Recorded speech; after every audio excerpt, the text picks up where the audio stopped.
ආයුබෝවන් යථාර්ථවාදීව ලෝකයේ දෙස බලන්නට සත්‍ය සිදුවීම් සම්පින්ඩනයක පුවත් දිගහැරුම ශ්‍රද්ධා රූපවාහිනී 6:30 ප්‍රධාන ප්‍රවෘත්ති විකාශය සමගින් මම ලකිදුනුවංග ප්‍රථමයෙන් සිරස්තල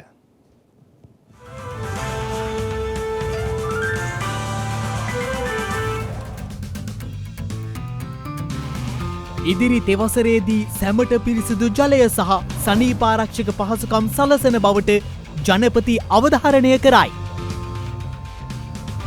ජාත්‍යන්තර මූල්‍ය අරමුදල සමග සාකච්ඡා අවසන් වනතුරු ඉන්දියාව ඇතුළු රටවල් සහ ආයතනවල සහාය ලබා ගන්නා බවට මුදල් අමාත්‍යවරයා පවසයි. ශ්‍රී ලංකාවට අඛණ්ඩව සහාය ලබා දෙන බවට චීන අගමැතිගෙන් සහතිකයක්. ඇෆ්ගනිස්තානයේ සමාජ මාධ්‍ය තහනම.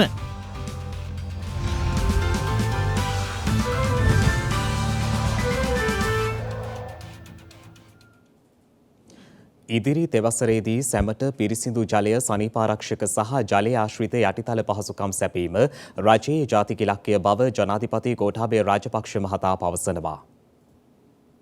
4 වන ආසියා පැසිෆික් දෙදින නිල ජල සමුළුව අද පෙරවරුවේ ආරම්භ වුණා. තිරසර සංවර්ධනය සඳහා ජලය හොඳම භාවිතයෙන් සහ ඊළඟ පරම්පරාව යන්න තේමා කර ගනිමින් ජපානයේ කුමමෝටෝහි ආරම්භ වූ මෙම සමුළුව අමතමින් ජනාධිපති ගෝඨාභය රාජපක්ෂ මහතා සඳහන් කළේ ඉදිරි තෙවසරේදී සැමට පිරිසිදු ජලය සනීපාරක්ෂක සහ ජලය ආශ්‍රිත යටිතල පහසුකම් සැපීම රජයේ ජාතික ඉලක්කය වන බවයි. ජනාධිපති මාධ්‍යංශය සඳහන් කළේ පවතින ජල සම්පාදන යෝජනා ක්‍රමවල ධාරිතාවය සහ ගුණාත්මක භාවය වැඩි දියුණු කරමින් රටපුරා නව ජල ව්‍යාපෘති ආරම්භීමට සැලසුම් කර ඇති බව සමුළුව අමතමින් ජනාධිපතිවරයා සඳහන් කළ බවයි. කොවිඩ් වසංගතය හමුවේ වුවද ගත වූ දෙවසරේදී සෙසු වර්ෂයන්ට සාපේක්ෂව 50%කට වඩා වැඩි ප්‍රමාණයකින් මහජනතාවට ජල සැපයුම් ලබා දීමට හැකි වූ බවත් ජල චක්‍ර කළමනාකරණය වැඩි දියුණු කිරීමට ඉවහල් වන ජල ව්‍යාපෘති ක්‍රියාත්මක කිරීමට හැකි වූ බවත් ජනාධිපති ගෝඨාභය රාජපක්ෂ මහතා සමුළුව අමතමින් සඳහන් කර තිබෙනවා. පවතින තීරණාත්මක කාලයේදී රටේ ආර්ථික ප්‍රගතියට මෙන්ම තිරසර ප්‍රයත්න උදෙසා වන ආයෝජන අවස්ථා තාක්ෂණ හුවමාරු අරමුදල් සැපයීම් පුළුල් සංවර්ධන ආධාර සහ ණය ප්‍රතිව්‍යුහගත කිරීම වෙනුවෙන් ලබා දෙන සහයෝගීතාවය ශ්‍රී ලංකා රජය සාදරයෙන් පිළිගන්නා බව ජනාධිපතිවරයා සමුළුව අමතමින් සිහිපත් කළ බවයි ජනාධිපති මාධ්‍යංශය සඳහන් කළේ. මෙවර සමුළුවට ජපානය ඇතුළු ආසියාතික සහ පැසිෆික් කලාපයේ රටවල් 48ක රාජ්‍ය නායකයන් සහ ජාත්‍යන්තර සංවිධානවල නියෝජිතයන් සහභාගී වන අතර ශ්‍රී ලංකා රජය නියෝජනය කරමින් ජපානයේ ශ්‍රී ලංකා තානාපති සංජීව් ගුණසේකර මහතා සමාරම්භක උත්සවයට සහ රාජ්‍ය නායක සමුළුවට සහභාගී වුණා. මෙවර සමුළුවේ ප්‍රධාන දේශනය සිදු කළ ජපාන අග්‍රාමාත්‍ය ෆුමියෝ කිෂිඩා මහතා සඳහන් කළේ ආසියා පැසිෆික් කලාපයේ අනිකුත් රටවල් සමග විශේෂඥ දැනුම බෙදා ගැනීමට සූදානමින් සිටින බවයි. ඒ අනුව මෑත කාලයේ ලෝකයේ ජලය ආශ්‍රිත විපත් වැඩි වී තිබෙන අතර ආසියා පැසිෆික් කලාපයේ පසුගිය වසර 30 තුළ ජලය ආශ්‍රිත ආපදා 3 ගුණයකින් වැඩි වී ඇති බවත් දිලිඳුකම තුරන් කිරීම සඳහා ජලය භාවිතා කරමින් දේශීය සනීපාරක්ෂක වාතාවරණය වැඩි දියුණු කිරීමට අත්‍යවශ්‍ය වන බවද ජපාන අග්‍රාමාත්‍යවරයා එහිදී සඳහන් කර තිබෙනවා. මෙවර සමුළුවේදී ජලය සම්බන්ධ විවිධ ගැටලු සහ 2017 වසරේ මියන්මාරයේ පැවති 3 වන ආසියා පැසිෆික් සමුළුවේදී සම්මත කරගත් යන්ගොන් ප්‍රකාශයේ දක්වා ඇති නිර්දේශ ක්‍රියාවට නංවන්නේ කෙසේද යන්න පිළිබඳ සාකච්ඡාවට ලක් කිරීමට නියමිතව තිබෙන අතර සමුළුවේ ප්‍රගතිය 2023 වසරේ මාර්තු මාසයේදී පැවැත්වීමට නියමිත එක්සත් ජාතීන්ගේ ජල සමුළුවේදී කුමමෝටෝ ප්‍රකාශය ලෙසින් ප්‍රකාශයට පත් කිරීමට අපේක්ෂිත බවයි වාර්තා වන්නේ. මැයි මාසයේ මුල් සතිය වන විට ඉන්ධන සහනාධාර සඳහා ලබා දුන් ඉන්දිය ණය යෝජනා ක්‍රමය සහ අත්‍යවශ්‍ය භාණ්ඩ සඳහා ලබා දුන් ඩොලර් බිලියනයක ණය යෝජනා ක්‍රමය අවසන් වන බව එක්සත් ජාතික පක්ෂ නායක පාර්ලිමේන්තු මන්ත්‍රී රනිල් වික්‍රමසිංහ මහතා පවසනවා. පෞද්ගලික බැංකුකරුවන් පිරිසක් සමග පැවති සාකච්ඡාවකදී ඔහු වැඩිදුරටත් සඳහන් කළේ ඉන් අනතුරුව මෙරට ආර්ථිකය සහ බැංකු ක්ෂේත්‍රය වැඩි අවධානමකට මුහුණ දෙන බවයි. ඩොලර් ගැන විශාල ප්‍රශ්නයක් තියෙනවා. කොහෙන්ද ඩොලර් හොයන්නේ? මැයි මාසේ පළවෙනි සතිය වෙනකොට ඉන්ධන සඳහා තියෙන ඉන්දියන් ඩොලර් ණය අවසන්. ඊට පස්සේ සාකච්ඡා කරන ඉන්දියාවෙන් තව ලබා ගන්න පුළුවන්ද කියලා. මොනව තියෙන්නේ ඉන්දියාවෙන් ලැබුණේ ඩොලර් බිලියනක ණය මැයි මාසේ 3 වෙනි සතිය වෙනකොට අවසන් වෙයි පාරකට 7 වෙනි සතියේ එතනින් මුදල් ඉවරයි. වෙනත් මුදල් ලැබෙන්නේ නැහැ. කොහොමද අපි ඉන්ධන ලබා ගන්නේ? කොහොමද අපි ආහාර ලබා ගන්නේ? කොහොමද අපි බේත් ලබා ගන්නේ? කොහොමද අපි පොහොර ලබා ගන්නේ? ඒක විශාල ප්‍රශ්නයක් අපේ මුල දෙකට තියෙනවා. කොහොමද මෙතනින් ගොඩ එන්නේ කියලා. බැංකු මූල්‍ය සමාගම් හරි අවදානමක් අත්දැක තියෙනවා. අද දීලා තියෙන ණය දන්න අපේ දැනට ණය ආපහු අරගන්න නැති නිසා මොරටෝරියම් එක නිසා ඇත්ත වශයෙන්ම තියෙන මුල් ණය හොයා ගන්න බැරි වෙනවා. ඒත් අපි හැම එක්කෙනාම දන්නවා මුල් ණය තියෙන ප්‍රමාණය බැලුවොත් දැන් බැංකුවකට තියෙන ප්‍රමාණයට වඩා වැඩි වෙලා තියෙනවා. ඒකෙන්ම අපේ බැංකුව වලට විශාල ප්‍රශ්නයක් ඇති වෙලා තියෙනවා. අනිත් අතට තමන්ගේ බැංකුවේ මුදල් ණය දෙන්න ණයවර ආරම්භ කරන්න සියල්ලටම අපි දන්නේ නැහැ. කොහොමද ණය දෙන්නේ? කොහොමද ඒ ආරම්භක විවෘත කරන්නේ? සාමාන්‍ය ගනුදෙනු කරන්න බැරි තත්ත්වයක තියෙනවා. තමන්ගේ ඉන්න තැන්පත්කරුවන් විශාල කොට මුදල් දෙන්නුවොත් බැංකුව කඩාවැටෙනවා. අපි වහගෙන ඉන්නේ. අපි මේ ගැන කතා කරන්නේ. ඒකට තව කාරණයක් තියෙනවා. දැන් අපි කියනවා අපි ගත්ත බැඳුම් කර වලට දැන් මුදල් ගෙවන්නේ නැහැ කියලා. අපේ බැඳුම් කර වැඩියෙන්ම තියෙන්නේ අපේ බැංකුවේ. ඒ වගේම හිතන්න දුන්න. අපි ඉතින් මේ දෙකම එකට එකතු වුණාම ඒ හැප්පීමෙන් බැංකුව කඩාවැටෙනවා. ඒකයි මම යෝජනා කරේ බැංකුව ආරක්ෂා කරන දැලක් දාන්න කියලා. Safety net for banks. මේක කඩාවැටෙනම ආර්ථිකය කඩාවැටෙනවා. බැංකුව නැතුව ආර්ථිකය ගෙනියන්න බෑ. ඉතින් මේක විශාල මේ දෙක එකතු වුණ ඩොලර් නැති වෙන එකයි බැංකුව කඩාවැටීම එකතු වුණොත් මම හිතන්නේ ග්‍රීසියේ ඇති වුණ කඩාවැටීම පොඩි ළමයිගේ සෙල්ලමක් වාගේ වෙයි. කොහොමද මෙතනින් ගොඩ එන්නේ? මොකද මේක ගිහින් මේ ගමන සම්පූර්ණයෙන් ඉවත් රට නැති වෙනවා. ආර්ථිකය නැති වෙනවා. මධ්‍යම පන්තිය නැති වෙනවා. වැඩ කරන ජනතාව විශේෂයෙන්ම දුප්පතුන් බවට පත් වෙනවා. ඉතින් මෙන්න මේවට අපි කොහොමද මුහුණ දෙන්නේ කියලා වැඩසටහනක් ඇති කරගන්න ඕනේ. මේ වැඩසටහන තාම ඇති වෙලා නැහැ. ජාත්‍යන්තර මූල්‍ය අරමුදලේ ප්‍රතිපාදන ලැබෙන තෙක් අත්‍යවශ්‍ය සේවා සඳහා අදාළ මුදල් ලබා දීමට ඉන්දියාව ඇතුළු තවත් ආයතන කිහිපයක් ඉදිරිපත්ව ඇති බව මුදල් අමාත්‍ය ජනාධිපති නීතිඥ අලි සබ්රි මහතා පවසනවා. ඒ මහතා මේ අදහස් පළ කළේ ඊයේ රජයේ ප්‍රවෘත්ති දෙපාර්තමේන්තුව සංවිධානය කළ විශේෂ මාධ්‍ය හමුවකට එක්වෙමින්. ඉතිහාසයේ බරපතලම මූල්‍ය අර්බුදය පිටිපසක් සිටිනවා කියන එක පිළිබඳව ගැටලුවක් නැහැ. පිළිබඳව බොරු කියලා වැඩකුත් නැහැ. බිලියන 51ක එක්ස්ටර්නල් ක්‍රෙඩිට් පිටරට විදේශ ණය ගෙවීම සඳහා අවශ්‍ය වෙලා තියෙනවා. නමුත් ඒක ගෙවීම සඳහා අපිට හැකියාවක් නැත්තේ. ඒ සඳහා තියෙන මේ පසුබිම තුල අපේ සමහර තීන්දුව తీරන විශේෂයෙන්ම බදු අඩු කිරීම සඳහා ගත්ත තීරණය හේතු කොටගෙන වාර්ෂිකව බිලියන 600ක ප්‍රමාණයක් අපිට 2200 වර්ෂයේදී අහුමි වීමත් IMF එක සමග සාකච්ඡා කිරීම සඳහා කාලය ගත වීමත් අපේ පැත්තෙන් වෙච්ච යම් අඩුපාඩු කියන එක අපි නිවැරදිව පාරදර්ශව අවංකව පිළිගන්නවා. ඒ පිළිබඳව ඉතාමත්ම හොඳින් අපිට සවන් දුන්නා. එහෙනම් කියන්න තියෙන්නේ මේ වන අවස්ථාව වනකොට අපි IMF ආයතනයේ ප්‍රධාන විධායක නිලධාරිනිය වන මැනේජින් ඩිරෙක්ටර්ත් එක්ක සාකච්ඡා කරලා තියෙනවා. දෙවනි නිලධාරිනිය එක ගීතා ගෝපිනාත් මහත්මියත් එක්ක සාකච්ඡා කරලා තියෙනවා. ඔවුන්ගේ විවිධ ස්තරවලත් එක්ක සාකච්ඡා කරලා තියෙනවා. විවිධ මට්ටම් වලින් අපි මොනවද කරන්න බලාපොරොත්තු වන සංශෝධන කොහොමද අපි අපේ බදු මුදල් නැවත යථා තත්ත්වයට පත් කරලා මේ ගෙවීම් සිදු කිරීම සඳහා කටයුතු කරන්න කියන එක පිළිබඳව සහ අපි විශේෂ උනන්දුවක් දක්වලා මේ වෙනකොට අපේ ක්‍රෙඩිටර්ස්ලා ඒ කියන්නේ අපේ ණය හිමියන් එක්ක සාකච්ඡා කරලා කොහොමද උන්ට ණය ගෙවන්නට කටයුතු කරන්න කියන එක පිළිබඳව යම් එකඟතාවයකට එන්නට කටයුතු කරමින් ඉන්නවා. මේ IMF සාකච්ඡාව තීරණාත්මක තැනකට ඇවිල්ලා යම් ප්‍රමාණයක් මුදල් අපිට ලබා දීම සඳහා අපි සියලු දෙනාම බලාපොරොත්තු වන ආකාරයට යම් කාලයක් ගත වෙනවා. එම නිසා ඒ අතරතුර අපි මොනවද කරන්න කියන එක තමයි මම හිතන්නේ රටවැසියට තියෙන ලොකුම ප්‍රශ්නය. ඒ අනුව අපි ලෝක බැංකුවත් එක්ක සාකච්ඡා කරා. ඔවුන් අපිට එකඟ වෙලා තියෙනවා ඇමරිකානු ඩොලර් මිලියන 300ක් 600ක් අතර ලබන සතියේ දෙකේ සිට සහ මාස 4ක් අතර කාලය තුලදී ලංකාවට නිකුත් කිරීම සඳහා එය කෙලින්ම දරිද්‍රතාවයෙන් පෙළෙන සහ වඩාම පීඩාවටපත් වෙච්ච ජනතාව වෙත සහන ලබා දීම සඳහා විශේෂයෙන්ම බෙහෙත් උන්ට යම් කිසි ප්‍රමාණයකින් මුදල් ආධාර කළ හැකිද සහ ඇමබීම සහ ෆර්ටිලයිසර් සඳහා අපි සාකච්ඡා කරගෙන ඉන්නවා. ඒෂියන් බැංක් එකත් එක්ක සාකච්ඡා කරා. ඔවුනුත් ඒ සම්බන්ධයෙන් කටයුතු කරගෙන ඉන්නවා. විශේෂයෙන්ම හොඳම දේ තමයි අපිට කියන්න තියෙන්නේ ඉන්දියාවත් එක්ක තිබුණු සාකච්ඡා ඉතාමත්ම සාර්ථකයි. මිලියන 500ක තවදුරටත් අපිට ඉන්ධන මිලදී ගැනීම සඳහා යම් කිසි පහසුකමක් සලසා දීමට උත්සාහ කරලා තියෙනවා. ඒ අරුණාම දැනට බිලියනයක් සඳහා අපිට අනිකුත් අත්‍යවශ්‍ය ආහාර ද්‍රව්‍ය ඇතුළු භාණ්ඩ ආනයනය කිරීම සඳහා ඉල්ලීමක් කරලා තියෙනවා. එය තවදුරටත් ඒක ඉවර වුණාම තවත් බිලියනයක් ලබා දීම සඳහා අපි කරන ඉල්ලීමත් වුණ ඉතාමත් හොඳින් සලකාගෙන යනවා. මම හිතනවා ඕන් එක ලබා දෙනවා කියලා. ඔක්කොටම වැඩි අපිට වැදගත්ම දේ තමයි කලාපයෙන් ගන්න LC වලට අදාළ මුදල් නැවත ගෙවීම සඳහා කාලය අවශ්‍යයි. ඒ සඳහා ජනවාරි මාසයේ දක්වා කාලය ලබා දීම සඳහා ඉන්දියාව මාස දෙකෙන් දෙකට උදව් කරනවා කියලා අපිට යම් කිසි නිල මට්ටමින් පොරොන්දුවක් කළා තියෙනවා. ඒ අනුව ඉන්දියාව විසින් අපිට ලබා දෙන ආධාරවල විශාල ප්‍රමාණයක් අපිට තිබෙනවා ක්‍රිටිකාලීන බ්‍රිජ් ෆයිනෑන්සිං හැටියට. ආර්ථික හා සමාජීය සංවර්ධනයේ ස්ථාවරත්වය සඳහා චීනයේ සහාය ශ්‍රී ලංකාවට ලබා දෙන බවට අග්‍රාමාත්‍ය මහින්ද රාජපක්ෂ මහතා සමග පැවති දුරකථන සංවාදයකදී චීන අග්‍රාමාත්‍යවරයා සහතික වී තිබෙනවා. අග්‍රාමාත්‍ය මාධ්‍යංශය සඳහන් කළේ ඒ අග්‍රාමාත්‍ය මහින්ද රාජපක්ෂ මහතා සහ චීන අග්‍රාමාත්‍ය ලී කෙකියන් මහතා අතර විශේෂ දුරකථන සාකච්ඡාවක් පැවැත්වූ බවයි.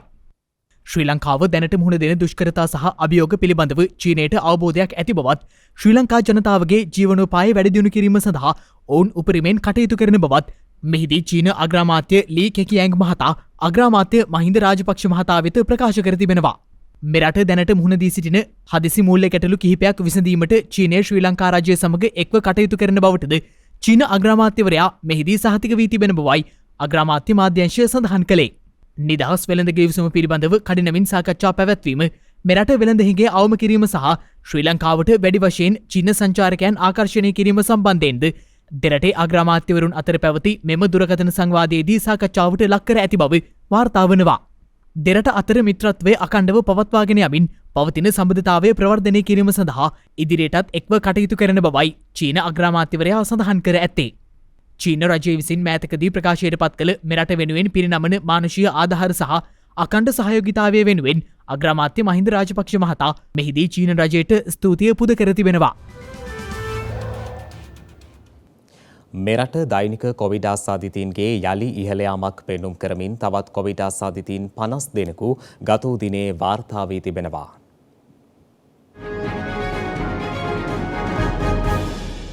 ගත වූ දිනේ මෙරටින් තවත් කොවිඩ් ආසාදිතයන් 50 දෙනෙකු වාර්තා වූ බව වසංගත රෝග විද්‍යා ඒකකයේ මගින් දැනුම් දී තිබෙනවා. ඒත් සමග මෙරටින් වාර්තා වන සමස්ත කොවිඩ් ආසාදිතයන් සංඛ්‍යාව දැක්වුණේ 6,63,091ක් ලෙසයි. මේ අතර සෞඛ්‍ය සේවා අධ්‍යක්ෂ ජෙනරාල්වරයා විසින් වාර්තා කළ පරිදි ගත වූ දිනේ කොවිඩ් මරණයක් වාර්තා වී ඇති බව රජයේ ප්‍රවෘත්ති දෙපාර්තමේන්තුව දැනුම් දෙනු ලැබුවා. ඒ අනුව මේ වන විට මෙරටින් වාර්තා වන සමස්ත කොවිඩ් ආසාදිත මරණ සංඛ්‍යාව දැක්වෙන්නේ 16,502ක් ලෙසයි. මේ අතර මෙරට කොවිඩ් එන්නත් කරන වැඩසටහන තවදුරටත් ක්‍රියාත්මක බැවින් හැකි විගස එන්නත් කරණයට යොමු වන ලෙස සෞඛ්‍යංශ දැනුම් දී තිබෙනවා. ඒ අනුව එන්නත් කරණය ලබාගෙන ඉදිරියේදී පැමිණෙන නව කොවිඩ් වසංගත රැලි වලින් ආරක්ෂා වීමට කටයුතු කරන ලෙසයි සෞඛ්‍යංශ දැනුම් දී ඇත්තේ. මේ අතර මේ වන විට වෛරසය ආසාදිතව රෝහල්ගතව ප්‍රතිකාර ලබන පුද්ගලයන් සංඛ්‍යාව 4,020ක් වන අතර වෛරසය ආසාදිතව සිට සුවය ලැබූ සමස්ත පුද්ගලයන් සංඛ්‍යාව දැක්වෙන්නේ 6,42,571ක් ලෙසයි. දැන් තවත් දේශීය පුවත් කිහිපයක් කෙටියෙන්.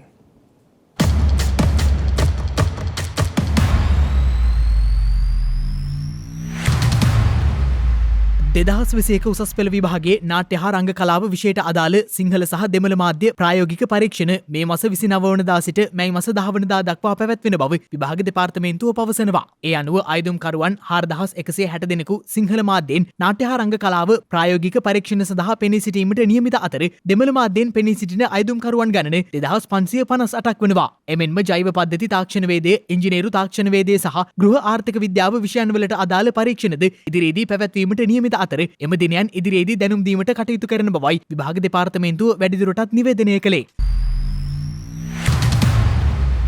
ඉදිරි සතියේදී සිමෙන්ති මිල යලි ඉහළ නැංවීමට සිදුවන බව සිමෙන්ති ආනයනකරුවන්ගේ සංගමය පවසනවා.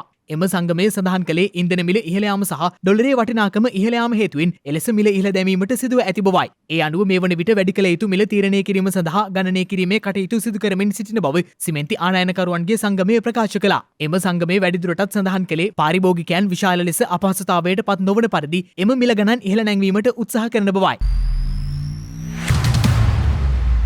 ජාත්‍යන්තර මූල්‍ය අරමුදල සමග මුදල් අමාත්‍ය අලි සබ්රි මහතා ඇතුළු නියෝජිතයන් පැවැත්වූ සාකච්ඡාවල ප්‍රගතිය පිළිබඳ අමාත්‍යංශීය නිවේදනය යටතේ මුදල් අමාත්‍යවරයා විසින් මැයි මාස 4 වනදා සිදු කිරීමට නියමිත ප්‍රකාශයට අදාළව එදින පෙරවරු 11 සිට 5:30 දක්වා පාර්ලිමේන්තුවේ සාකච්ඡා කිරීමට සැලසුම් කර තිබෙනවා. පාර්ලිමේන්තු මහලේකම් ධම්මික දසනායක මහතා සඳහන් කළේ කතානායක මහින්ද යාපා අබේවර්ධන මහතාගේ ප්‍රධානත්වයෙන් ඊයේ පස්වරුවේ පැවති පාර්ලිමේන්තු කටයුතු පිළිබඳ කාරක සභාවේදී මේ බව තීරණය වූ බවයි. මේ අනුව පාර්ලිමේන්තුව මැයි මාස 4 වනදා 5 වනදා සහ 6 වනදා යන තෙදින රැස්වීමට නියමිතයි.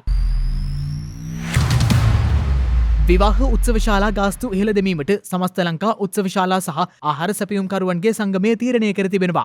එම සංගමයේ සභාපති අතුල කළුආරච්චි මහතා සඳහන් කළේ විවාහ උත්සවශාලා ගාස්තු 40%කින් ඉහළ දමන බවයි. ක්ෂේත්‍රයේ රැඳී සිටීම සඳහා අදින් පසුව බාර ගන්නා ඇණවුම් සඳහා අවම වශයෙන් 40%ක මිල වැඩි කිරීමක් සිදු කළ යුතු බව ඒ මහතා පෙන්වා දී තිබෙනවා.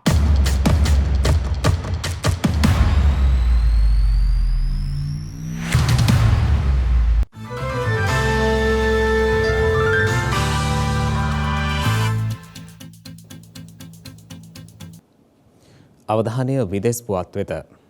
තරුණයින් නොමග යැවීම වළක්වාලීම පිණිස ප්‍රසිද්ධ සමාජ මාධ්‍යයක් තහනම් කිරීමට ඇෆ්ගනිස්තානයේ තලේබාන් පාලනය පියවරගෙන ඇති බව විදෙස් මාධ්‍ය වාර්තා කළා.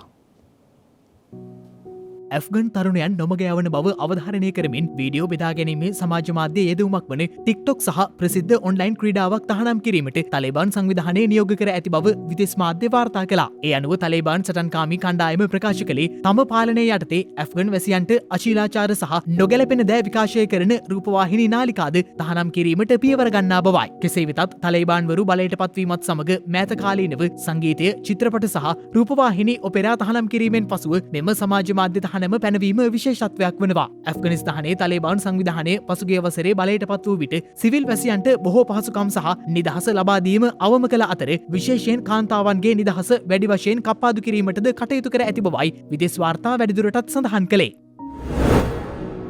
එක්සත් රාජධානය විසින් එරට දීර්ඝතම කාලයක් කොවිඩ් ආසාදනය වූ පුද්ගලයන් ලේඛනගත කර තිබෙනවා. එහිදී ඔවුන් මාස 16කට වැඩි කාලයක් එනම් දින 505කට වඩා වැඩි කාලයක් වෛරසය ආසාදනය වී සිටි රෝගියෙකු හඳුනාගෙන ඇති බවයි විදෙස් වාර්තා සඳහන් කළේ. නම් නොකළ එම පුද්ගලයාට වෛරසය ආසාදනය වීම නිසා සහ දීර්ඝ කාලයක් වෛරසය සිරුර තුළ පැවතීම නිසා ඇති වූ සංකූලතා හේතුවෙන් පසුගිය 2021 වසරේදී මිය ගිය බවටද එරට සෞඛ්‍ය අංශ සඳහන් කර තිබෙනවා. ඒ අනුව ලන්ඩනයේ වෛද්‍යවරුන් පවසන්නේ මෙවැනි නිදන්ගත ආසාදනයන් ඉතාමත් දුර්ලභ බවයි. වෛරසය ආසාදනය වූ බොහෝ පුද්ගලයන් ස්වභාවිකවම වෛරසයට මුහුණදී ජයගෙන ඇති නමුත් අදාළ රෝගියාගේ ප්‍රතිශක්තිකරණ පද්ධතිය දැඩි ලෙස දුර්වල වීම එලෙස වෛරසය දීර්ඝ කාලයක් පෙනහළු තුල පැවතීමට හේතුව බවයි වෛද්‍ය විශේෂඥයන් පෙන්වා දී ඇත්තේ. කෙසේ වෙතත් මෙවැනි නිදන්ගත ආසාදනවලට කොවිඩ් වෛරසය සහ එයින් ඇතිවන අවදානම් පිළිබඳ අවබෝධය වැඩි දියුණු කිරීම මෙන්ම අධ්‍යයනය කිරීම අවශ්‍ය බවද විශේෂඥයන් සඳහන් කර තිබෙනවා.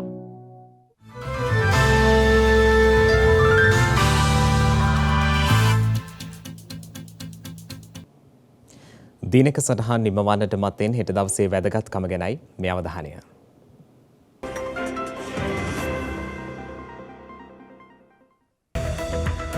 හෙට අප්‍රේල් 24 වැනිදා ජාතීන් අතර ගැටුම්වලට සාමකාමී විසඳුම් ලබා ගැනීම සඳහා බහුපාර්ශ්වික තීරණ ගැනීම සහ රාජ්‍ය තාන්ත්‍රික භාවයේ ක්‍රියා කළ යුතු ආකාරය පිළිබඳව දැනුවත් කිරීම වෙනුවෙන් නම් කරන ලද සාමය සඳහා වූ බහුපාර්ශ්වික රාජ්‍ය තාන්ත්‍රික ජාත්‍යන්තර දිනය අප්‍රේල් 24 වන දිනට එනම් හෙට දිනට යෙදී තිබෙනවා. මහජන චීන සමූහණ්ඩුව විසින් සිය පළමු චන්ද්‍රිකාව කක්ෂගත කර ඇත්තේ 1970 වසරේ අප්‍රේල් මාස 24 වන දිනයි. මැද පෙරදිගින් ඛනිජ තෙල් නිදි පවතින බවට සොයා ගැනීම සිදු කර ඇත්තේ 1886 වසරේ අප්‍රේල් මාස 24 වන දිනයි.